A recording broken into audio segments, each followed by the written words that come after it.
С приходом первого снега в шиномонтажах Якутска выстроились очереди из желающих сменить летнюю резину на зимнюю. Только за минувшие выходные Сергей Шестаков переобул более 40 машин. К наплыву клиентов привык. Самый большой поток начинается как раз в начале октября. Где-то еще будет продолжаться это дело около месяца. Раньше было месяца 2-3.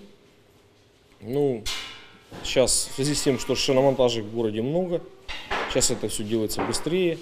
Городские службы подготовились к капризам погоды. Для отсыпки дорог в гололед заготовлено более 25 тысяч кубометров песка. Техника настроена к работе по первому звонку в любое время суток.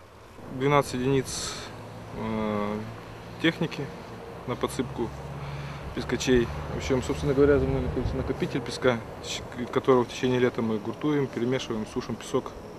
И, собственно говоря, отсюда будем развозить уже по улицам города Якутска. Пока на дорогах сохраняется относительно невысокий уровень аварийности. Чрезвычайных происшествий в столице из-за гололеда не было зарегистрировано. Однако, как отмечают инспекторы ГИБДД, скользкие участки дороги могут стать причиной наездов на пешеходов. Пешеходам в темное время суток и в условиях недостаточной видимости использовать в одежде световозвращающиеся элементы. Переходя проезжую часть, убедитесь в том, что приближающийся автомобиль имеет возможность остановиться, чтобы пропустить вас. Гололед является причинами чрезвычайных ситуаций не только для пешеходов, но и автотранспортных средств. Всего за минувшие выходные в республике произошло 10 ДТП из-за метеорологических условий. В результате 4 человека погибли и 10 получили травмы различной степени тяжести.